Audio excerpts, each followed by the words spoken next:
Our plans are in execution mode, and the National Emergency Operations Center has been activated. We here at the mission are plugged into the National Emergency Operations Center. We're in communications with them. And hopefully we'll be able to retain communications throughout the event and post-event. The National Disaster Risk Management Council has been meeting. I'm sure there are a number of you who have been looking at the press conferences that have been held in Jamaica over the past few days. The Prime Minister leads the council, and the ministers involved are on that council. And so we have all of the preparedness things that we can do in Jamaica have pretty much been done. We're still trying to evacuate people who are in areas of risk, and of course the results of that are mixed. And so we'll see. Obviously, the more people that evacuate, the less rescues we have, and so it's important to communicate that. So our response, I can tell you, because a number of our diaspora members supported Jamaica after Hurricane Beryl last year. The national emergency mechanisms have been significantly strengthened since last year, and the work that was done in the interim should hold the country in better stead going into this event. However, this is a much larger event, a much larger hurricane than Beryl was. And it's slower moving, more powerful, and is likely to linger more. And of course, there's significant water in this hurricane, and we see estimates of some 25 inches of rain. So there's a lot to be concerned about, but what we need to concern ourselves more with is how we collaborate, organize ourselves in order to support the effort down there. When you have a major catastrophe in a country, it's not just the process of getting things down, it's also that the right things go down, and the things that are most required, and that we don't have an oversupply in one area and an undersupply in another. And to that end, we have been liaising with the Office of Disaster Preparedness and Emergency Management through the National Emergency Operations Center to ensure that we are aligned with those needs. Of course, we have an initial needs list that we will share. It came out not that long ago from Jamaica, so we will be sharing it across platforms so that everyone knows what that needs list is, and then we'll try and coordinate things so that we spread that needs list to get the right things in first, second, third. We expect that the needs list will change over time, and it will be refined as the event occurs, and we have the assessment of what has happened on the ground. We have assessment teams locally that are in place, and others have flown in to the island, so they are waiting to go. We have gotten in some supplies ahead of the event, and those have been distributed across the country to places that they can be secured during the blow. I know that our security forces have deployed, and others have deployed across the country to ensure that they're already ahead of the inevitable blockages of roads and so on that we're going to experience. So a lot of that work has done, and it gives me some degree of comfort that the work is done.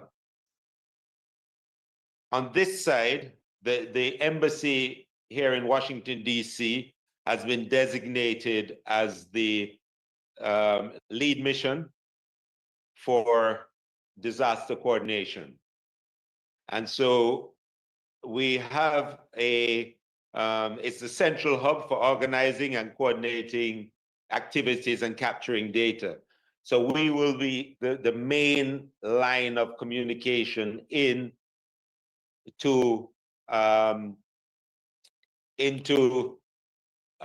this whole preparedness and response activities.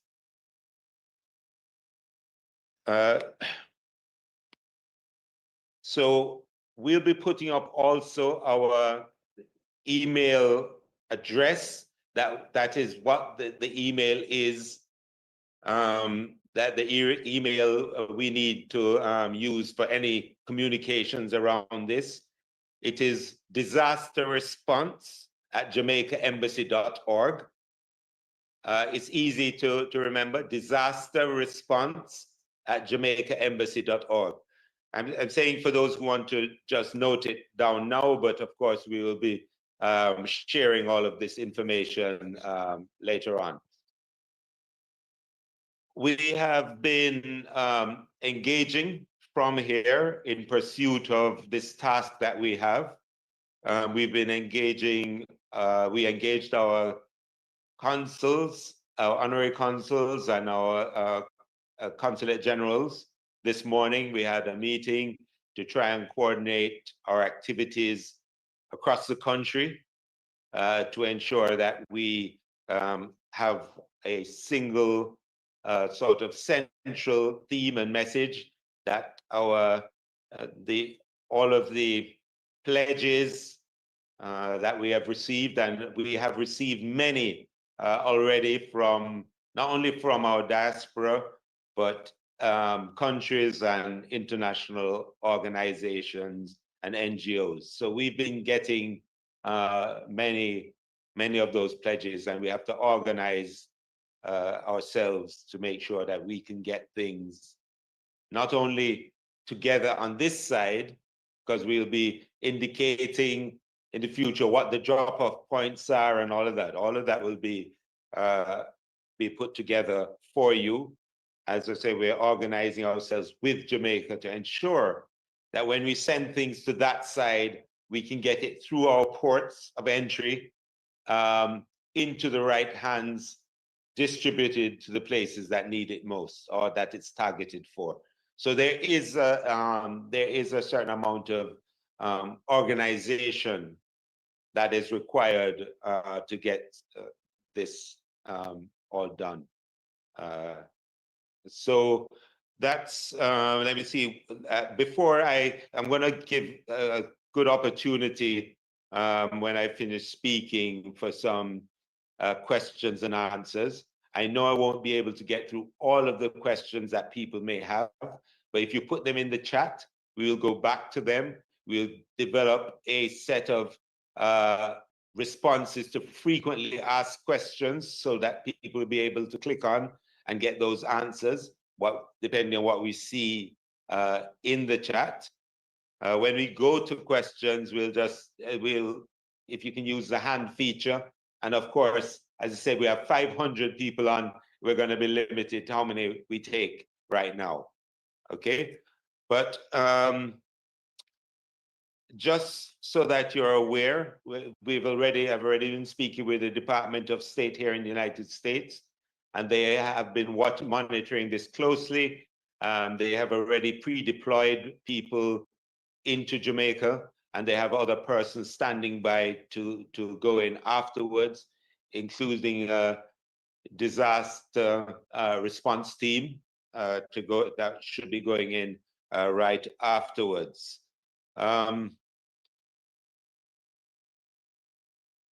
There is, and I want to thank everyone for the sort of enthusiasm that exists to support our country in this time of need. I know there are many of you on this platform that do it routinely and assist us all the time in Jamaica. And I just want to take the opportunity to thank you for that. And of course, this is us calling upon you again. And I know it's not a burden for you. It is a pleasure for you to support your own families, our nation, Jamaica, especially in this time, which is likely to be a time of dire need. There are, I'm going to speak a little bit about donations and that. So there we are going to put up, is it available? We're going to put up a graphic for what we received from Jamaica, from the Office of Disaster Preparedness and Emergency Management as the focal point for donations. And there is a wire transfer detail. I don't know if anyone can see the graphic. If people are seeing the graphic.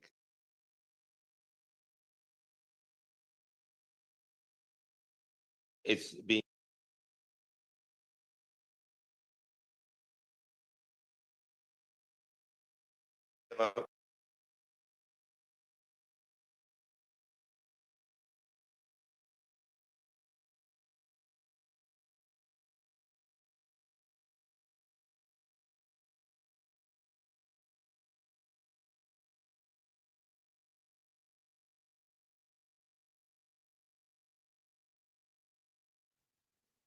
okay, thank you. So that's there, but let me say there are a significant number of 501c3 charities here in the United States that have been doing this for a long time. We're putting together the list of those that we know.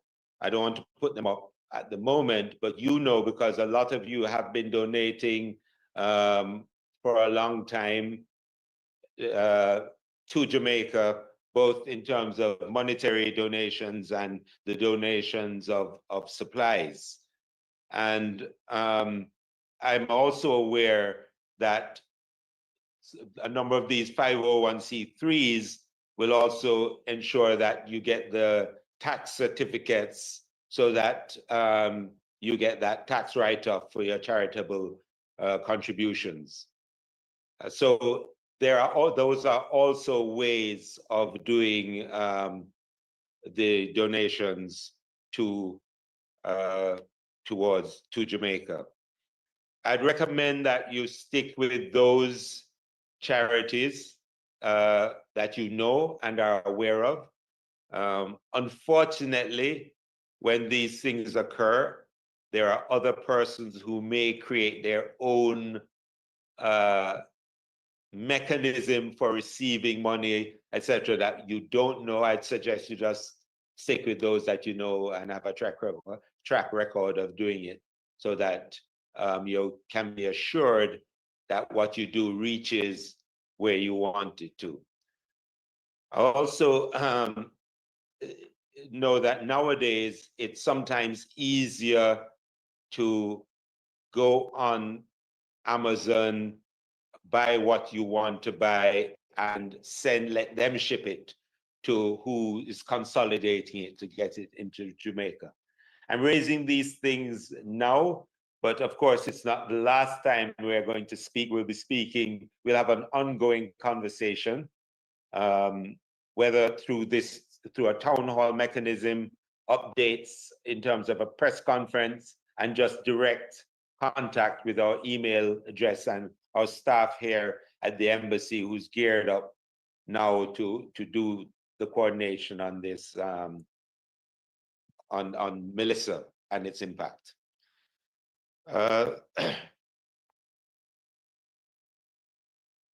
So again, post the disaster, I know that the team in Jamaica, our ministers who have been speaking at our press conferences in Jamaica, have raised the issue of fake news and being either overly panicked or diverted by fake news. As you know, we have what is now the citizen journalist who can really put out anything they want. So they've been asked to use official, to get your information from verified sources. And a number of those sources are the Jamaican ones, JIS, OPM, ODPEM.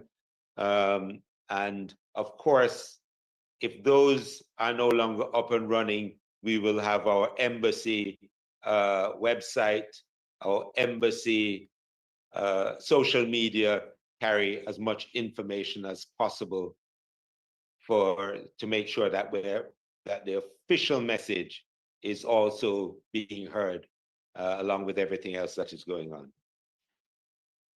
If it happens, friends, it is going to be, if and when it is going to be quite catastrophic, but it's important that we here focus on the recovery. I know down in Jamaica, almost as soon as it is over, the process will start to getting first the response process and the relief process, then into the recovery process. Those first 72 hours are going to be critical about what they do there and what we do here. And beyond that, the first month is going to be critical to how we progress towards the full recovery, initial recovery, and then full recovery. So that is the focus. We certainly here at the mission are, whereas we all have family in Jamaica and homes, will be very focused on what our mission is here. And that is to provide the best, most coordinated support that we can to support what is going on in Jamaica at each stage of this event that we are going into.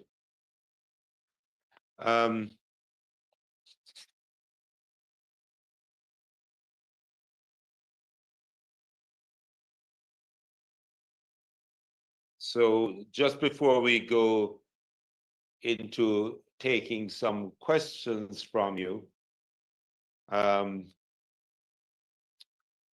our efforts certainly across the United States, and I would suggest that our efforts globally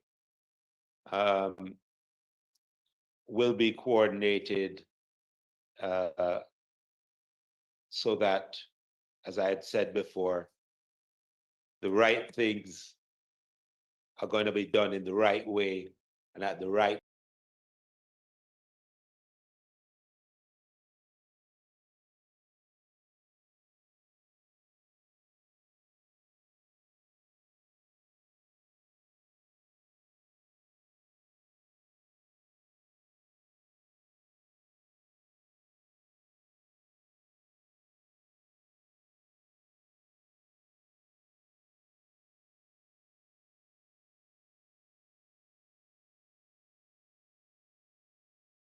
concerned about Jamaica and have that interest in Jamaica to be patient, be agile, be flexible. We'll be as agile and flexible as we can to pivot and to make things happen in the smoothest way possible and the quickest way possible.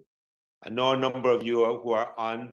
This is not your first rodeo when it comes to raising funds, raising supplies, raising support to Jamaica, whether it is donations, whether it is a mission going down there to provide certain types of technical support or whatever.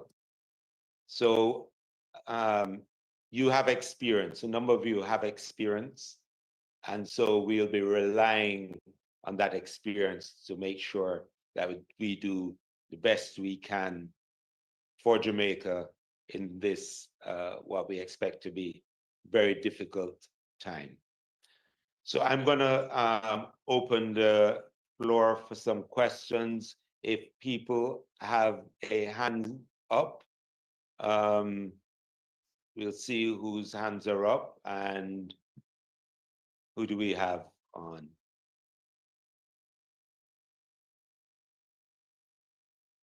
Okay, I think we have, is that Erwin Clare?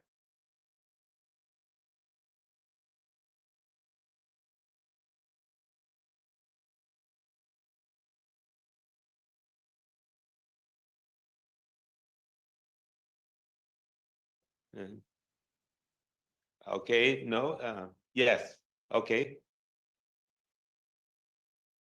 Yes, no? Yes, good All evening, right, Ambassador. Good evening, Ambassador.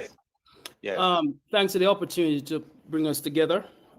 We are quite familiar with your expertise in this manner, having been the coordinator of the putting into best practices out of Beryl the last time around.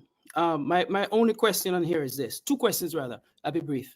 One is it possible to put together a list of charitable organizations in Jamaica that those who are willing to make cash donations do so?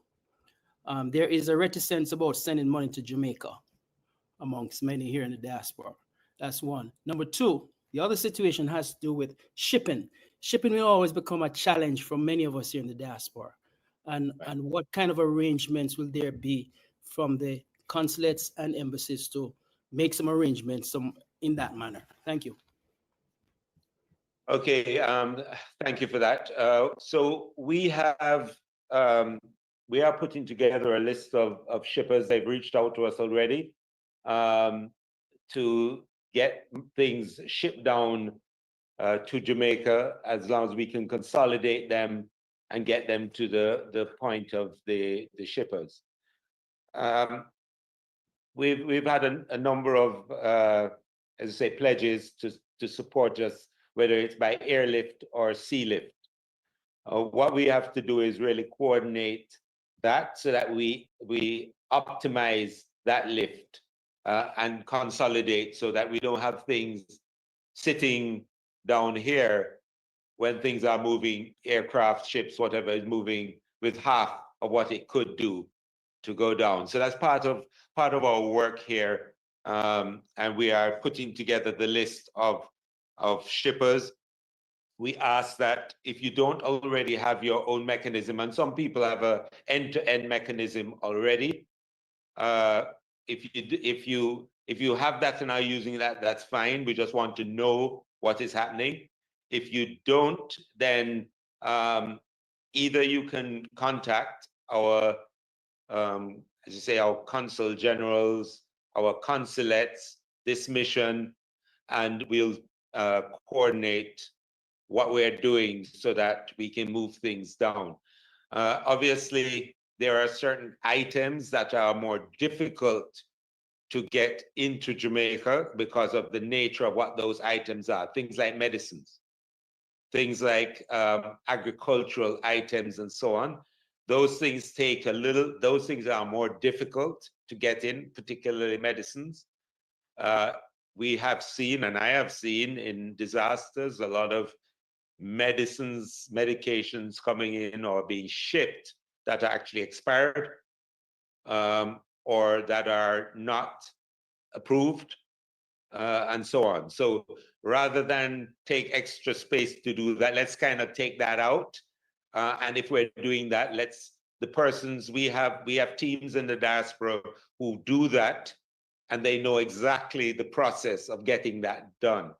And how that works with the Ministry of Health in Jamaica and getting those things in.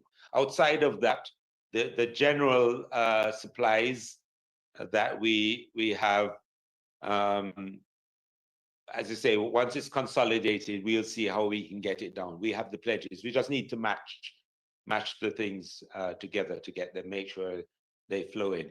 On that side, where we have been working with the Office of Disaster Preparedness and Emergency Management, there is an abbreviated customs process to get things through, but it has to also get the sign off from the ODPEM. So we'll be coordinating that with them to ensure that we can, as best as possible, allow for you to or to support the movement of things from here to Jamaica.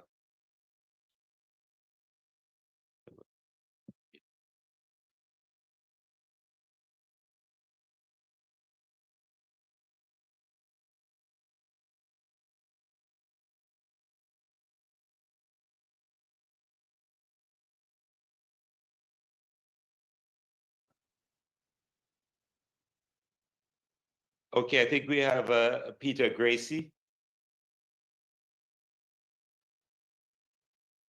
Good afternoon, Ambassador, and thanks for having taken my question. And it's good to see all our honorary consuls and other Global Jamaica Diaspora Council reps in the same room. We are in the South here organizing right now drop-off points. Myself with under the leadership of our Consul General Oliver Mayer. We're creating drop-off points, and we've started in Central Florida, where we now have 8 drop-off points for donation and goods. We're just waiting for your list so we can better know how and when to activate to move in certain ways. So these drop-off points, and we are gathering goods there in a container, and we've secured a driver to deliver the goods to Food for the Poor in South Florida in Coconut Creek. And that's under the guidance of the consulate. And so is there, or do you know of any other areas or anyone else creating these type of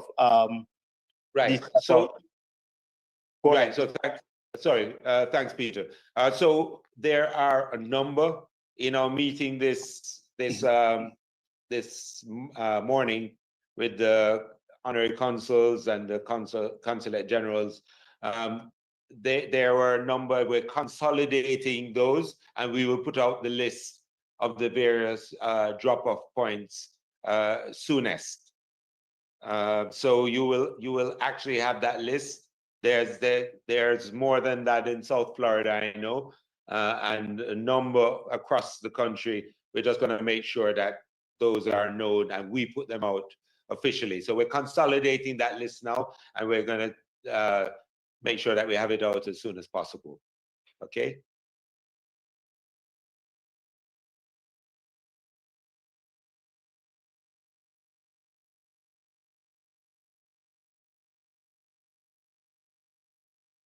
Yes.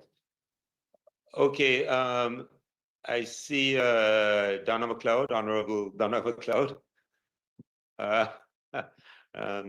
Yes. Yes. Thank you, Ambassador.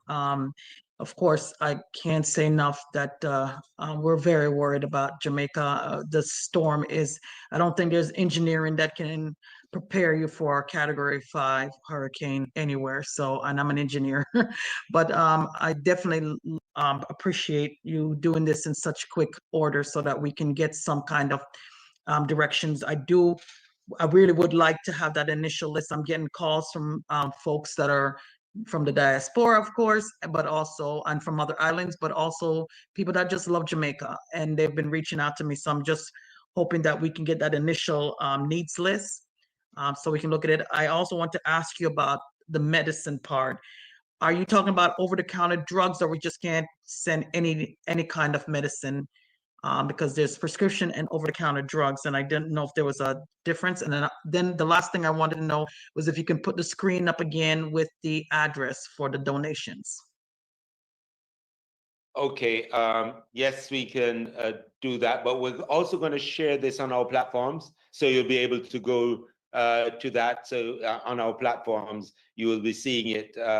If it's not up yet, then by later on it will be up, so that you can go there.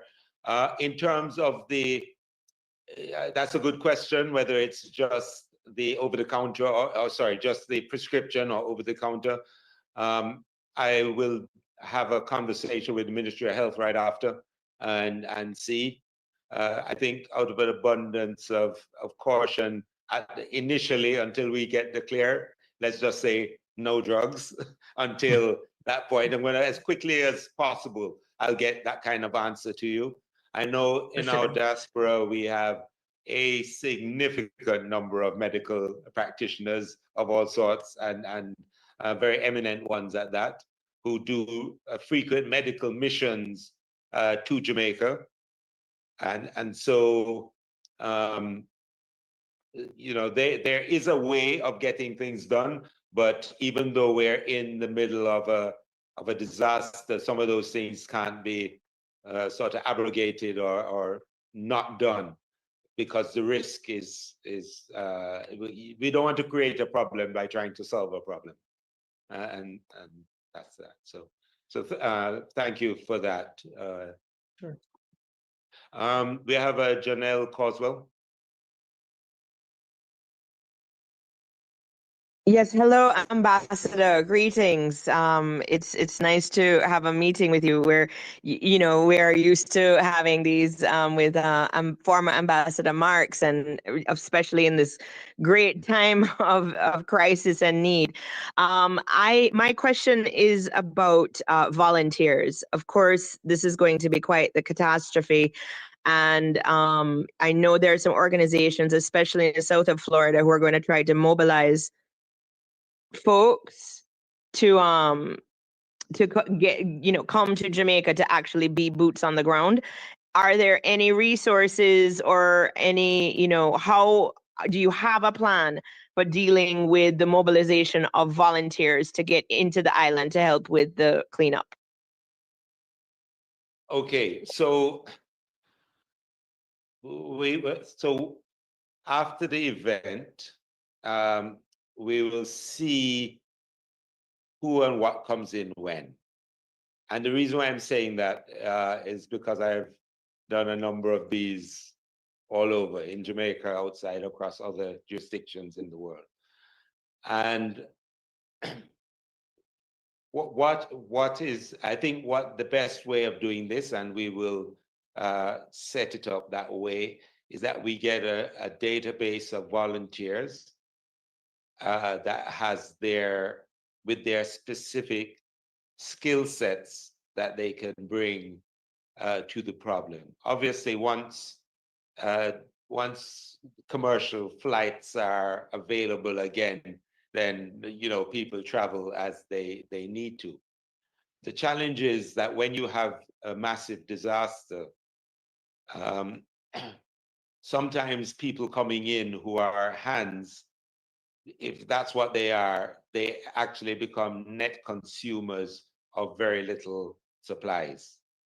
And so a lot of the actual recovery effort that's not specialized, that is just clearing and so on, it actually is done by the community coming together and the resources that are local to that area doing that work. Then you have the sort of parish assets, and then layered on that are the national assets. And the collection of those go towards the general cleanup and so on. At the same time, I'm aware that there are perhaps some skill sets that will become very valuable. The people who can actually put on a roof and know how to do that. Persons with a range of skill sets that are technical and practical and can be applied to the problem. It could be assessment, logistics, and so on. So if for the coordinated piece of it, the piece that the government of Jamaica, and I say that as an extension, the embassy being an extension of the GOJ, is that we will put together, once we have a database of those skill sets, then and the time that they can spend on this, their availability, what they're offering, then we can do a more coherent intervention in terms of people. Now, when these events occur, there is no ends of enthusiasm about the support but we also have to recognize that the resources on the ground will be quite limited, resources for transportation, resources to house people coming in, and so on. And so we have to make sure that we don't overstress what exists. So I hope that kind of assisted in answering that. Is that okay? Yes, no, yes. Thank you, Ambassador. Of course. And, of course, there's a lot of enthusiasm, to assist in this time of crisis. And I'm glad to know that, there's some protocol and, after the event has happened, I will reach out and see, and be able to direct people from Charlotte and all over North Carolina, who have the various skill sets to be able to give their information and that sort of thing. Yeah, so those who want to volunteer, we have a database. We can say, okay, you want to do it, this is the time you can. Does that fit in? And just really make the best use of the resources we have as a diaspora, and those resources are significant, I'm aware. Okay, thanks for that. I'm going to go now to Gary Officer. You're muted. Could you?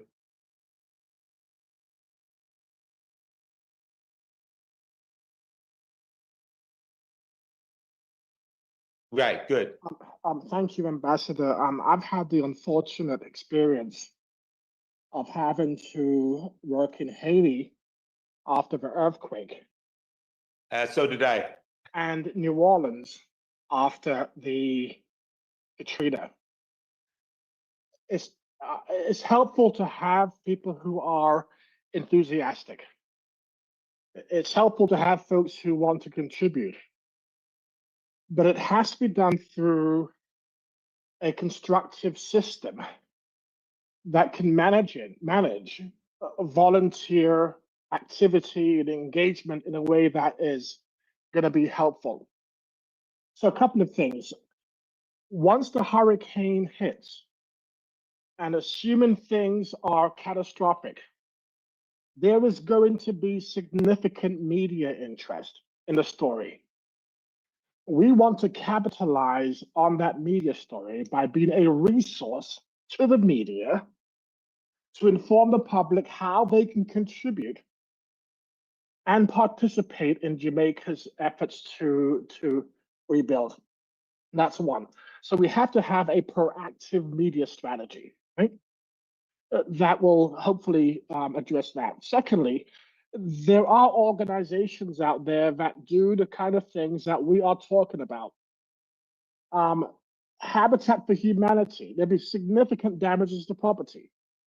I will assure you, Jonathan Rexford, and I'll happily make the introduction for you, is probably right now looking at his team to assess how they can contribute, and they will be taking donations and trying to identify how to get volunteers to Jamaica as part of their efforts.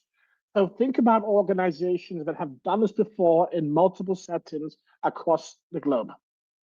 Okay. So go ahead. Go ahead. Then you have philanthropic organizations, right? So I wrote down at least two here. One is the Association for Black Foundation Executives. Right. Sorry, Gary, but can we have a side so that we can get all this list in and so on? Yes, right. So I really want to get as many questions through as we can. I did not mention, but there are significant numbers of these organizations. Some are already in Jamaica, some that we normally work with. So we've already had discussions with the UN agencies that go in, with Global Empowerment Mission in Florida. They're already in, and they're waiting to get more stuff in. IOM, WFP, World Central Kitchen, all of these people are there, people who are used to doing this type of work, among others. And then I'm aware of a number of groups, even in the DMV, who have specific skill sets that they can bring to the problem. So what we can do is that the persons on the platform or watching streaming can reach into us, and we can, so that we have a database of all of these organizations. Our purpose is to facilitate as best as possible the best sort of response for Jamaica. Okay, but thanks, Gary, and we'll be speaking more about this. Okay, can we?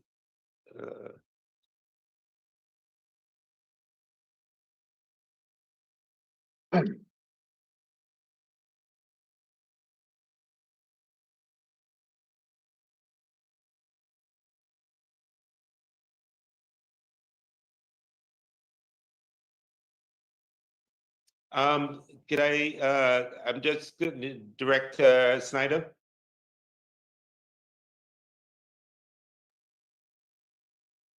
Good evening, Ambassador. First, Yes. hello. Thank you for having this. My concern is, well, this is Director Snyder from Washington, D.C. Once the hurricane has passed and emergency management teams are in place and they're checking each area, is there a public-facing site that alerts us that an area has been cleared? I'm really concerned about the people in the country that lose power, internet access, and we have no way to know if they are okay for days. Right. I know people right now in the country in Trelawney that have lost power right now. Yes. So the mechanisms there. So we will be doing some of that work to try and find out. I know there'll be lots of calls coming in that regard for people to hear from their loved ones. Of course, depending on where they are, it will take some time. I'd recommend that just because you don't hear from somebody doesn't mean that they're not okay. And so I know that, the police force and the military are deployed, already pre-deployed, and part of their role, apart from clearing things and assisting with immediate rescue, is to be a conduit into the community to get some information. When we got an update from the utility companies, particularly our Jamaica Public Service, our electricity company, it is likely that a lot of the transmission network will be down, especially in the path of the actual hurricane, so it'll be rebuilding.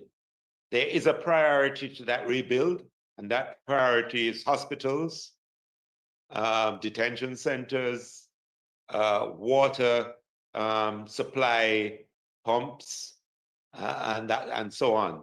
So there is a priority list. So there is likely that there are some communities that will be out of power for a while, and that is why one of the key resources that we want to get are generators and solar powered lights and solar powered instruments, so that we can expect that, and as best as we can, we will try to get messages in and out. I know that post burial, we as a country, and most of our agencies acquired a lot of Starlink antennas, and that provided during the burial recovery communications via satellite. And I know that will be the case. It's more robust now, but just the electricity, the power to keep things going is going to be critical to what we do. So yeah, that's what I can say now. But just so that we don't expect more than what is possible given the circumstances, but we're sensitive and aware to that, and our forces that are out are aware that that's part of their role.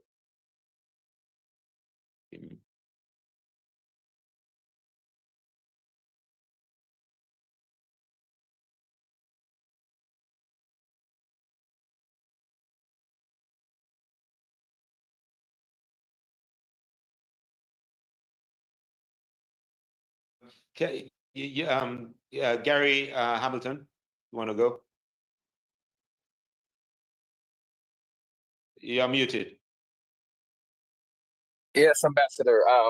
Thank you very much for the opportunity. Awesome job with getting this going and starting the important conversation, that we're going to be having, for the next weeks and months, based on the prediction of this terrible storm.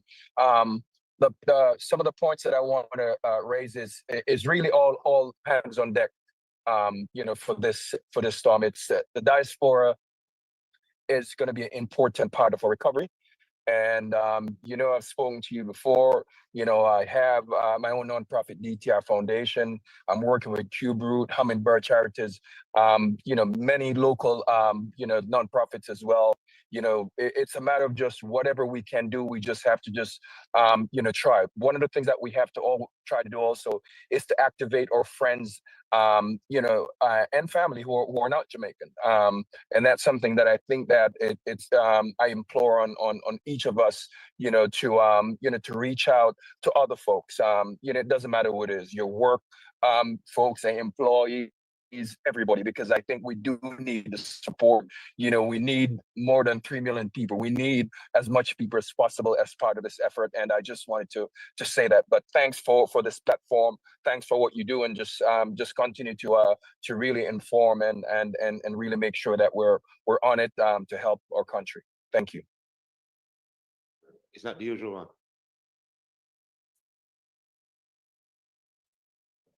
Thank you, Ambassador. Okay, you're welcome. April Simpson. Hi, good evening. Thank you so much for holding this call. Truly appreciate it. I've posted my question in the chat like 3 times. Okay. I'm sorry if this was obnoxious, but I'm going to say it now. I'm going to read it from the chat.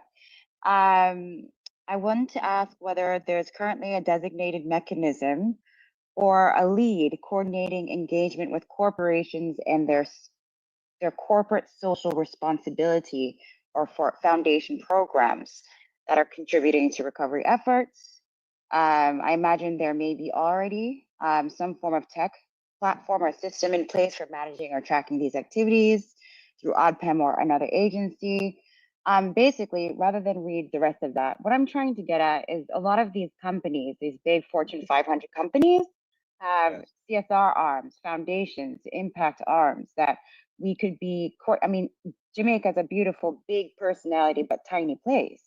I mean, you put 3 of these tech companies together and they can fund full disaster recovery efforts. So I'm just wanting to understand whether or not we have logistical coordination around that, if that exists, that if it doesn't, I could take it offline and coordinate with you guys elsewhere. Right. So thanks for raising that, April. Some of them have already reached out to us. As you say, so those that have reached out to us, we're already engaging them. But I would love to have the team have an offline with you about a more comprehensive approach to that. So that would be good. So if you don't mind, I'll get the team, as you say, if you put it in the chat, then we can recover it. And of course, you can just reach out to us on any of our contacts, things to get that done. Is that good? Can I do that? Absolutely. So yes, I dropped my email address in the chat here, but I'm also going to email you. You're probably going to get 500 emails to that email address. Yes. So yes, I'll probably put like a purple heart or something in the subject line. Please don't ignore it. It's me. Thank you so much, sir. You take care. Okay. Can we get Reverend Terence Griffith, please? Ambassador, thanks for the opportunity to come. I'm originally from Grenada. I'm not Jamaican. by birth, I'm here in Philadelphia. I represent the Foreign Mission Board of the National Baptist Convention USA Incorporated as the executive director. We typically respond to disaster. Somebody mentioned money. What I found out is that for us, it's easier to raise money and send money. We recently did that with Grenada, where I'm from, when the hurricane hit Carriacou and Petit Martinique. And we were able to raise money and specify exactly where we wanted the money to go. And so I needed to find out whether or not that is something that you're looking at, where people can send money, organizations like mine, designate after you do your assessment, after a disaster preparedness and response unit would do the assessment to tell us exactly where it would be best spent.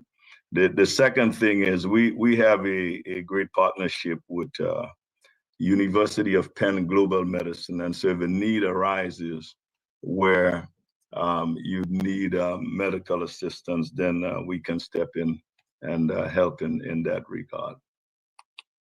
Okay, thanks for that. We will be in touch further on that. But yes, there are ways. I mentioned I put one up, and we'll have that graphic up on our site. But also there are, as I say, there are 501c3 charities that do this normally. I know they're going to be putting up their pages. As they do, I will speak about them. As I remember, this is just our first meeting. We will have more in the days to come to make sure that we are aligning with what is happening down there, and just to keep you informed and to hear from you. I think it's very important that we maintain the dialogue for what we're doing, and that we just focus on getting Jamaica back up and running. Dr. Pauline Warner.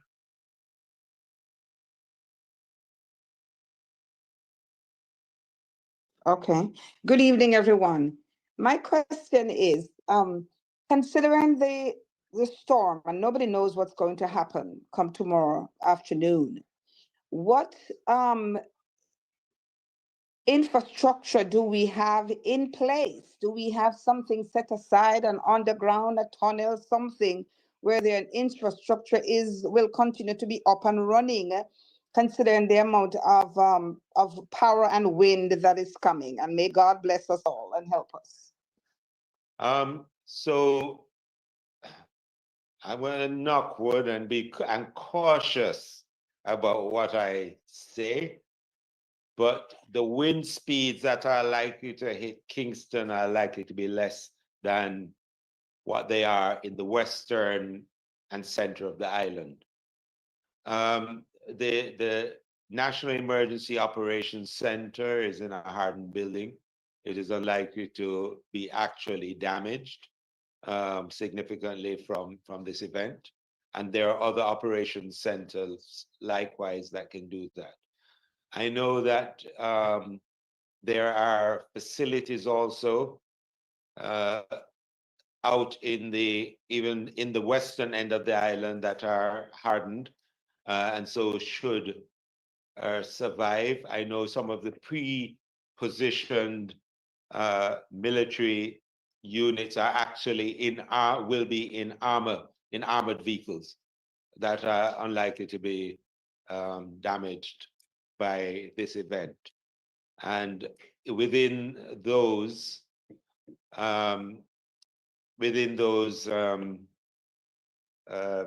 things, sorry, I just got a little bit distracted. Yes, so within those armored vehicles are medical supplies, there are route clearing supplies and so on. So I mean, it's been, I can say that the approach to dealing with it has been far more organized and effective than what happened in Beirut. But we know that in spite of all of that, it's going to be one heck of a recovery. Eh? We're going to do some work. We'll be hard at work to get this done. But the good thing is that we're never frightened for hard work. and we will be able to do this and get through it with your help, of course.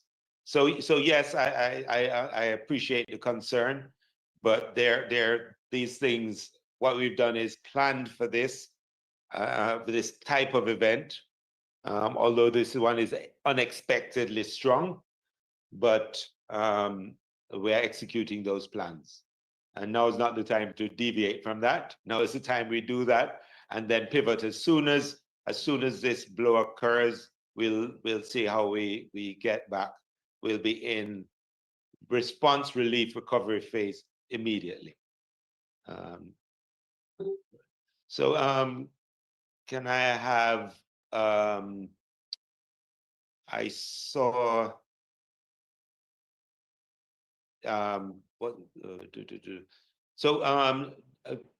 Dr. Karen Dunkley.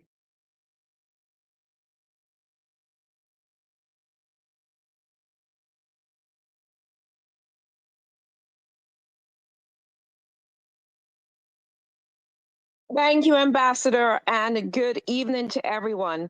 Ambassador Anderson, many Jamaicans, particularly those in rural and what we would describe as the economically marginalized communities, they have frequently expressed concern regarding inequities in how we distribute hurricane relief and recovery assistance. In light of these ongoing concerns, could you talk a little bit about how we will implement strategies and oversight mechanisms to ensure that the aid and recovery resources really get to the persons who need them, especially in our rural communities and for those who are economically marginalized? Thank you. Okay, I know that is said a lot, and or has been said, and I don't doubt that from time to time there have been challenges of that nature. I was involved, I was on the ground during Beryl, and the relief supplies went to the rural areas, to the persons that were most needy for this. So we saw that happen. We saw it happen in Clarendon. We saw it happen in St. Elizabeth. And records are kept of this. I was also significantly involved in COVID. And I know that a lot of, or certainly the supplies I am aware of were distributed to those people who most needed it, and in some of the areas that are most what you have termed marginalized. And I'm aware of this because I carried them myself as well, and my teams carried them there. So what I don't want is there to be a sense that people are contributing, that there's going to be diversion. That is not my experience, particularly in this type of event, and we're going to make sure. I know there are accountability mechanisms, and that's why we don't want things. We want to make sure we have a coherent approach from where it starts to reaching the right people. We have a lot of international organizations in country who understand this. They do it across the world, and they are very agile and get it to where it is needed. So I understand the concern that can happen. I don't doubt in the past at some point or in some occasions it happens, but by and large, our responses have been significantly towards those people who need it in those rural areas or in those disadvantaged communities.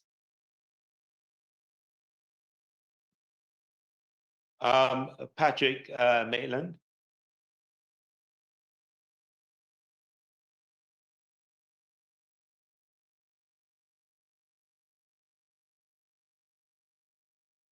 Patrick Maitland. Okay. Thank you very much, Ambassador, for this proactive NEST program to really keep the diaspora community up to date with what is being done. I have two questions though. One, will there be a special hotline to help with the communication process? And secondly, we have been having there has been some changes, some compliance changes as to the importation of goods in Jamaica by the non-profits, not-for-profit. Will there be a waiver or a change to facilitate people, especially private people? Because you have some people that will be sending stuff to their families and friends. So will there be a change to that compliance matter? Right. So there is not a blanket waiver that everything can come in because you have a disaster, because that can create its own problems. But what there is a mechanism that customs has, that once something is approved as a disaster response supplies, that an ODPEM signs off on it, there is some arrangements. What we'll do is put up for you on our site the customs précis that says, it's a short thing that says how you get disaster relief supplies into Jamaica, and the abridged version in the event of a disaster. I think your first question was whether there'll be a hotline. Yes, there will be, and we will put that up also with the hotline. Can I get Valerie Bailey, please? You have to unmute. Good evening, and thank you, Ambassador, for recognizing me. For those of you on the call, I am the president of Jamaica Organization of New Jersey, and the comment I have really goes to the comment concerning large corporations that have separate foundation arms, CSR. To encourage employee donations, is there a 501c3 organization established to aid Jamaica?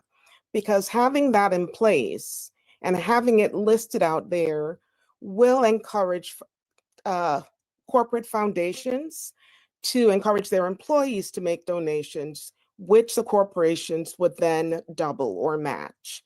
So that's one thing I wanted to add, because I know for one, my organization, my employer, that is in place, and they will match donations that are listed as 501c3 organizations. Okay. What we'll do is give you the list of those that we normally operate with. And I'll clear that with the Kingston side, so that make sure we're aligned in that regard. Great, thank you. I think we have who do we have? We have Jackie Watson. Yes, hi, good evening, Ambassador. Good evening. And everyone else. Thank you so much for putting this meeting together in a very timely manner. We really appreciate it. So I am the president of the Caribbean American Chamber of Commerce of Georgia and Caribbean Leaders of Georgia. I'm also a United States Army veteran. So my question is, has anyone reached out to the Army Corps of Engineers or the military for that matter? And the reason I ask is because the Corps of Engineers will be able to help to clear roads in Jamaica if they are obstructed, especially not just Kingston, but in the country parts. Like I grew up in St. Anne and St. Catherine, and some of those roads are very narrow.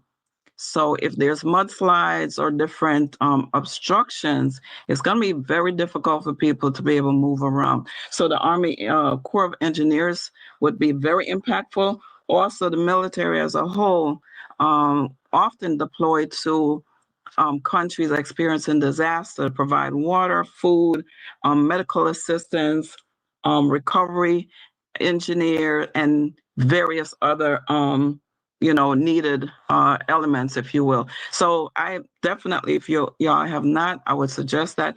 Then my last thing is, I'm not sure if everybody here knows, but the vice president of Home Depot is a Jamaican woman right here in Georgia, Anne Marie Campbell. I sent her an email earlier today And I could pass that contact information directly to you, Ambassador, if you want to reach out to her, because there will be needing major, equipment and tools from Home Depot. Well, hopefully we don't experience that, but if they do, Home Depot is available, would be available. Okay, thank you for that. So the process for engaging the military, of course, for us is through State Department. We have already sent from Jamaica to the United States a general request. We haven't done a specific one because it's hard to say what configuration of things we're going to need. With respect to the military, there is an ongoing and normal relationship between U.S. Southern Command and the Jamaica Defense Force in Jamaica. They're also plugged in, of course, to the Canadian forces and forces all across the world. We actually have a state partnership in Jamaica with the DC National Guard. It is our state partner organization and have long relations and training arrangements with them back and forth. Them coming down, we coming up to Washington, DC, and have done so for many years. So we are, there's a mill-to-mill relationship, and then there's a government-to-government relationship, which is done directly and managed also through the embassy. So engagement has taken place. Exactly how and what comes down. We're aware also of the capabilities of the U.S. Army Engineer Corps. So we'll see what mix of assets are going to be required in Jamaica and how we sustain those assets, or how that sustainment piece would go. Yeah, we're aware and we're in touch. So we will see what the package of response will be, whether it's military, civilian, joint, and how we get that done. With respect to the person, the vice president of Home Depot or any other diaspora person positioned in a way that could significantly assist us, I would love if you can share that with us here at the mission, so we create that database of persons who we can reach out to. Absolutely. Right. Her name is Anne-Marie Campbell, by the way, but I'll send that information to you. Okay, thank you so much. We're actually we're actually running over now, unfortunately. Please, any questions you have, just put it in the chat, send it to us at our disaster response at jamaicaembassy.org. This is our first meeting. It is not our last. So even if you didn't get a chance to ask a question, please reach out to us so that we can answer it offline, and we will have more of these as the days go on, especially after tomorrow when we know what we'll be dealing with. Our work here at the mission, your work within the diaspora, both are more than significant in allowing us to respond in the way that our country can recover quickly from this event. What I do know is that we're resilient people. I do know that when the worst of times come, that we work together and that we're able, in our unique way, able to respond in a way that exceeds our size and our capacity. And a lot of that work and a lot of our ability to do that comes through not only our just around 3 million people in Jamaica, but also our diaspora of about 3 million who are outside, of which half at least are in the United States of America. I thank you all for your interest in Jamaica, for your tremendous work now, the work I know is to come, and the work you have done in the past. And Jamaica would not be the same if it wasn't for that work and for what you've been done to us. So I extend my thanks as ambassador, and I thank you on behalf of government, people of Jamaica. God bless you. And when we speak again, hopefully it'll be, hopefully this will be past and we're in the mode where we are getting things done. As I say, I wanted to get this done early before we had all the answers. Your contributions today have been very valuable to us in shaping what we're going to be doing from here on in. And we hopefully will have far more fidelity. Well, not hopefully, we will have more fidelity the next time we speak. Thank you all. God bless you, and God bless Jamaica.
When the game gets rough and this life just seems so tough, make we talk, my people, make we talk. When this town becomes an ugly place, don't let it erase the smile from your face. Make we talk, people, make we talk. Conversation is the key, a guiding light for you and me. Spark a talk and you will see. Conflict solver A to Z. World leaders master the art of self-defense just by talk. So people, make we talk. Hey, we're living in a world that on ourselves we must depend. Make we talk.